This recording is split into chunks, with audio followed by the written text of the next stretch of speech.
¿Podrían tener algo en común el terremoto del Cristo de Mayo y la falla de San Ramón? Era la noche del lunes 13 de mayo de 1647, seguramente una noche fría y oscura. La gente descansaba en sus casas, a la luz de algunas velas. A las 10:30 de la noche comenzó el terremoto magno, que sacudió la ciudad de Santiago sembrando el pánico, destrucción y muerte de un 15 a un 25% de la población de la capital de Chile. ¿Cuál fue la duración del terremoto? No hay certeza de aquello, pero se dice que fue el tiempo que demora una persona en rezar entre 3 o 4 credos. Los relatos históricos mencionan un escenario desolador. Enormes bloques de roca del Cerro Santa Lucía se desprendieron y rodaron. Se hicieron grietas en el suelo de la ciudad y emergieron aguas y malos olores a azufre. La carta de la Real Audiencia de Chile sobre este terremoto da cuenta de la destrucción de edificios, incluida la catedral, y de la cantidad de heridos y muertos en estos términos.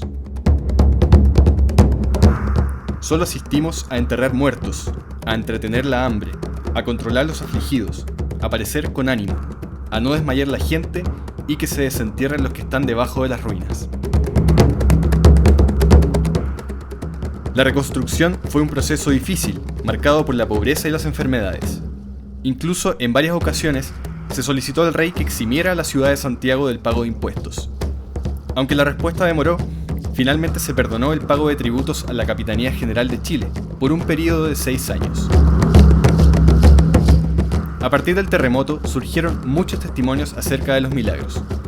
El más conocido es el del Señor de Mayo, una efigie de Cristo en la iglesia de San Agustín, que sobrevivió intacto al terremoto, salvo por la corona de espinas que, de manera inexplicable, quedó alrededor de su cuello.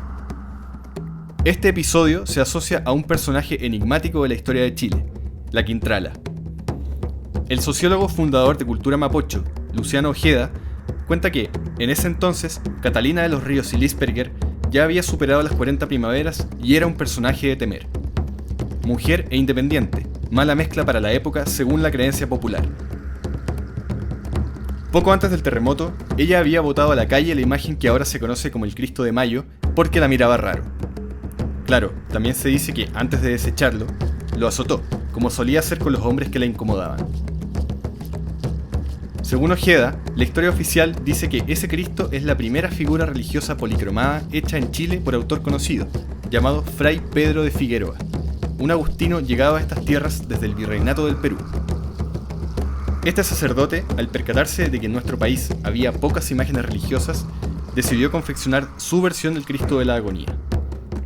Cuando la obra estuvo lista, la entregó a la iglesia de Nuestra Señora de Gracia, hoy llamada San Agustín, donde fue instalada aproximadamente en 1614. Los cronistas de la época relatan que durante el terremoto el muro donde se apoyaba la imagen no se cayó y la corona de espinas del Cristo bajó desde su frente hasta su cuello, algo físicamente imposible si se tiene en cuenta la solidez de los materiales en que fue confeccionado. Luciano Ojeda explica que, en medio del devastador panorama y ante la necesidad de contar con una figura adorable frente a la cual la ciudadanía pudiera rogar por el perdón de sus pecados, el obispo de Santiago, Gaspar de Villarroel, sacó esa misma noche el Cristo en romería entre la iglesia y la plaza de armas. Así nació la tradicional procesión del Cristo de Mayo, que hasta antes de la pandemia COVID se repetía el día 13 de ese mes para recordar un episodio que revela la identidad de una ciudad que se construye, se destruye y se vuelve a construir a partir de sus terremotos.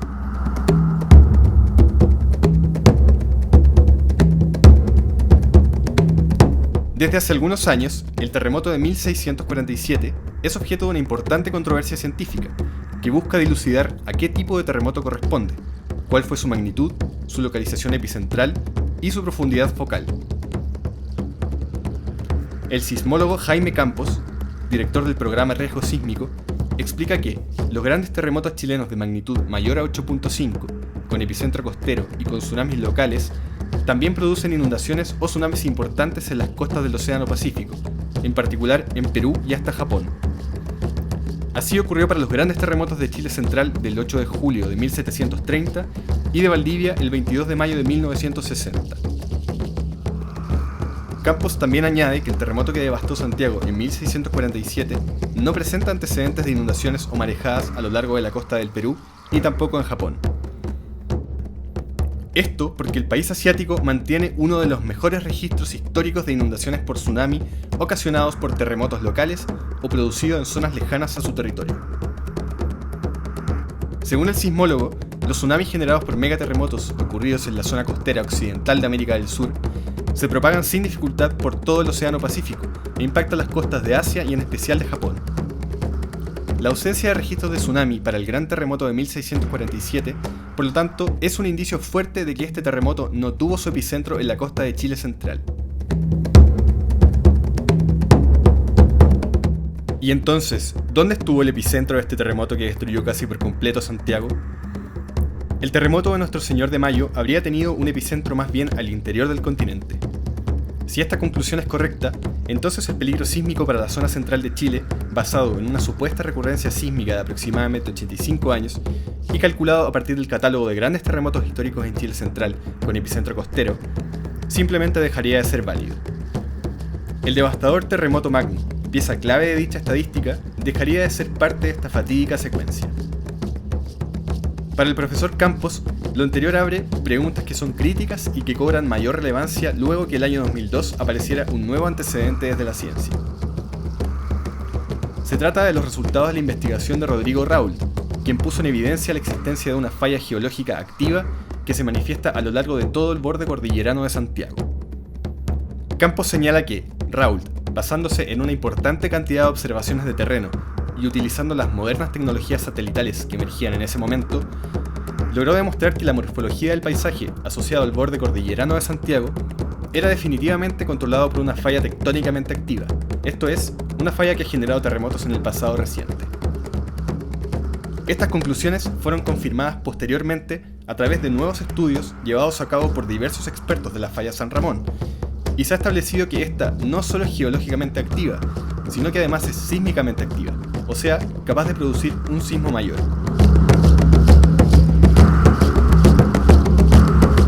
Estos nuevos hallazgos, junto con la controversia científica sobre la localización del terremoto de Nuestro Señor de Mayo, son los elementos sueltos que quedan por comprender.